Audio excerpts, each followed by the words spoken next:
Okay. I want to ask you maybe one more thing about acting. If you like immersive experiences and you get tasked with playing Pio, your life is going to change. Well, I see that, for sure. That happened to you. Yeah. Here's what I want to ask you about, though. Actors have been fascinating to us from ancient times. It's not like a Hollywood thing. It goes all the way back to ancient times. The people loved actors. They find them fascinating. For some reason, people that can play other people, we find compelling. And then even like the ancient philosophers were very interested in acting and theater, you know? Can I interject for 1 second? Yeah, go ahead. Just to say that Mass is a bit of a performance. Yeah. Mass, the priest is performing the last moments of Christ's life, and he is a vessel for this extraordinary experience, this extraordinary moment in time, and he is replaying as the host is imbued with the Spirit, that is a bit of a performance. And so different priests have different performances. And not to say a priest is an actor, because that somehow minimizes the sacred nature of the task, but there is a correlation between Mass and being an actor completely immersed in an immersive experience. Mm-hmm. That was my first inroad to Pio, was, okay, that Mass is an immersive experience. He's fully involved. His Mass was very different than other Masses that were performed in that it was lively. It was, you never knew which way it was going to go. We have some films of those. We've seen Padre Pio sing Mass. And it's an emotional experience. It's not just the tradition of it. It's not just the ritual of it. It's an entire journey that he goes through. He's exhausted at the other end. He's sweating. He's dripping. He's crying. There's snot. It's like the man went to battle. He went to war, and it feels like there's a death that happens and a resurrection, and it's extremely emotional, which is how he touched people. He didn't touch people through like these profundities that he spit. He was also an immense feeler. A lot of his contemporaries didn't liken him to an Aquinas or an intellectual. He was an extraordinary feeler. He was like a pro-feeler.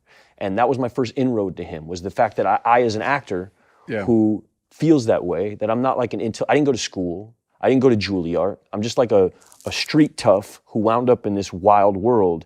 And in Pio, I found the same kind of misanthrope who wound up in this wild situation where a lot of people put a lot of pressure on him, and he felt the enormous nature of the task. That was my first inroad. Yeah. Sorry for speaking too much. No, here's a lot of things were going through my mind as you were talking. One is, I heard Bruce Springsteen say one time that his first introduction to performing was being an altar server. So he's in this Catholic parish, he's an altar boy, and he said, there you are up on this stage that's well lit, and there's people out there, and you're dressed up, and he said it was like my first introduction to performance. I also thought of Thomas Merton, you know that name, the spiritual writer? Oh yeah. So Merton had all these friends in New York who were not Catholic, and he becomes a Trappist monk, which is a pretty intense expression of Catholicism. So a lot of them came to his first Mass, and they didn't quite know what was going on.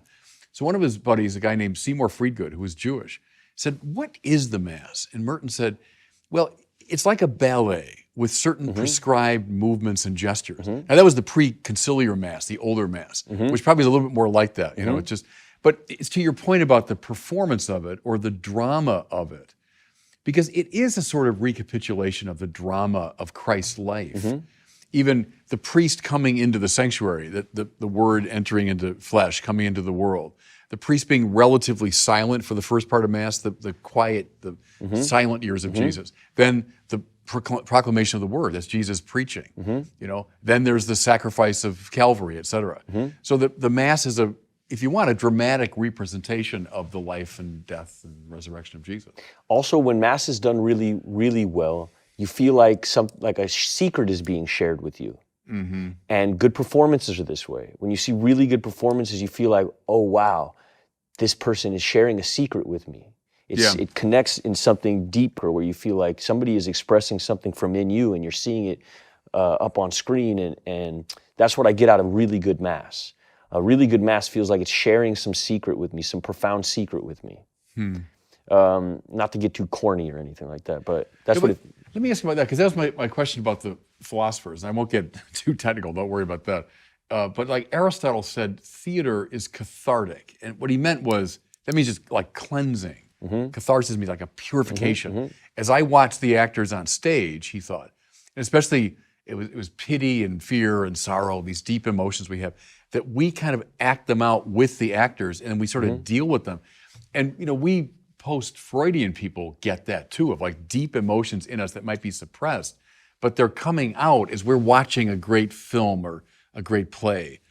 I mean, do you see that, or what's happening when you're watching a really good movie beyond just entertainment? Yeah, you're activated. It's probably why Mass has changed.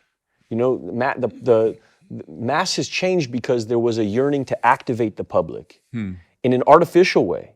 I would say, listen, I'm not no expert on any of this, but it feels like this bureaucratic activation, like rules were set or a change happened in the tradition from Latin Mass to the Mass that you now receive at a traditional Catholic church. It's almost as though the church is trying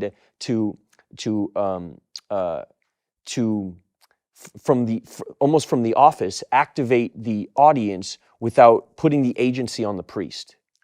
We have full, conscious, active participation. Which is where the singing and the back and forth comes from, whereas old Latin Mass put all the agency on the priest to be fully activated, and that activation of the priest was supposed to activate the audience, to activate the laity. That all the agency was put on the priest. And so, and I don't want to get too far into this because then you get into controversy, but Latin Mass affects me deeply. And, How come? Because it feels like they're not selling me a car. And when I go to some Mass with the guitars and stuff, and I'm from, Santa Ynez, right? So that's where I was catechized. And there's a lot of guitar playing, and there's a lot of like what feels like they're trying to sell me on an idea. Yeah. Whereas what I feel when I went to Oakland and went to like, and by the way, there's a very incredible version of that as well that's super activating and very emotional that I've experienced up there with Father Bobby. There's also, and Father Peter, but there's also this something that happened, Christ the King in Oakland does a Latin Mass every day of the week. And it feels like it's not being done to sell me on anything. And it feels almost like I'm being let in on something very special. And the quiet, it activates something in me where it feels like I found something. It's a little bit like a band. When a band is pushed on you, it doesn't feel the same way as you finding it. When you find it, then you root for it. It feels like this special thing that you found, and you protect it, and you hold it, and it's yours. When somebody's selling me on something, it somehow takes it kills my aptitude for it and my suspension of disbelief and my yearnings to root for it. I get it. There's an immediate rebellion in me. Yeah. Yeah.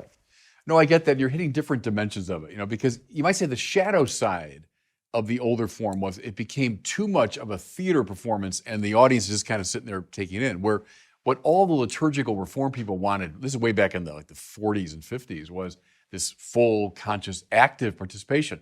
So that the congregation is not like just watching a show, but we're involved. You say the give and take and so on. But then the shadow side of the other approach, I think you're right in saying I can feel too put upon, like they're, as you say, trying to sell me something. Yes. And, so trying to find that organic rhythm. Because you don't want to be exclusive either. No, right. Which is what Latin Mass feels like sometimes. It feels like I have to know Latin to experience it. But however, I would also say that there's certain language where I don't need to know the words. Yeah. Which is what I feel when I watch Pio's Mass. Yeah. I know what's going on, and I feel it deeply. It almost feels more powerful than when I know every single word. It takes me out of the realm of the intellectual, and it puts me squarely in the realm of the feeling, and the beauty thing that you talk about. Do you know Joseph Campbell? Do you know that name? The comparative mythologist. And he was raised as a Catholic way back when, so in the old church, right? He said he thought the greatest problem was when we moved the Mass from the older form, and he said to make it more like a cooking demonstration. And what he meant was, well, here we are, everything's well lit. I'm this and this and that.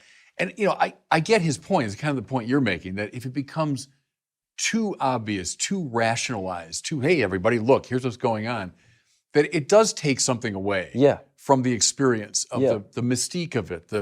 Because part of the idea of using incense, which we do at the Catholic Mass, and we say, well, our prayers going up to God, yes, indeed. But part of the symbolism there is it blocks our vision. The smoke gets in the way. Yes. And in fact, it gets in your eyes even. Yes. Where people are coughing and I can't see. But that's appropriate around sacred things. If everything's wide open to view and under bright light, oh, there it is. Yeah. Well, that's by definition not the sacred in a way. Yeah. So, see, the challenge to me is trying to find a way to honor all these things we're talking about. And the liturgical wars going on are often people on both sides seeing good things in their approach. But it's trying to find the place where they can all find expression. Yeah. I think that's the Yeah. challenge. And I do, I mean, as a person who's involved in the arts, to deny some of the senses, it heightens some of the others. So when you put me in this rationalistic, logical, word, plot, it takes me out of the feeling realm. Yeah. Whereas Latin Mass puts me squarely in the feeling realm because I can't argue the word, because I don't know what the word means. Yeah. So I'm just left with this feeling that feels sacred and connected. And really what hindered I was never an atheist. I was always an agnostic, even when I was a Sam Harris, TED Talk, Christopher Hitchens guy, which is who I was before I fell in. I always had a belief, but I never had like a connection. Latin Mass gave me something where I felt connected, which took me out of belief into connection. Belief kept me, I had belief because that's the rational, logical. It's not logical or rational to be atheist. If you really go deep enough, you get to the Big Bang and then you're screwed again. You have to account for it somehow, which puts you in a belief situation. Right.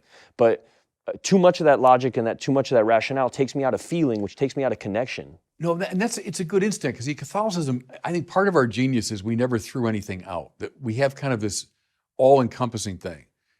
You want rationality, man, you got Thomas Aquinas, and he's more rational than anyone in the whole Western tradition. But then that same Thomas Aquinas, who could write in a highly, highly technical way, they say couldn't get through Mass without weeping copiously. Yeah. And so that's Catholicism, is that we've got the emotion, we've got the art, we've got the sensible, we've got the intellectual, and it's all there. We never threw anything away, And so, because people are in different places. When I was a young kid, I responded to Aquinas' arguments. They made a huge difference to me. Wow, that is really rationally compelling. Other people responded in very different ways. I responded differently at different stages of my life. When I got through that, and then other things opened up to me, So I love that we've got this house with all these doors that are open, and whatever door works for you, come on in.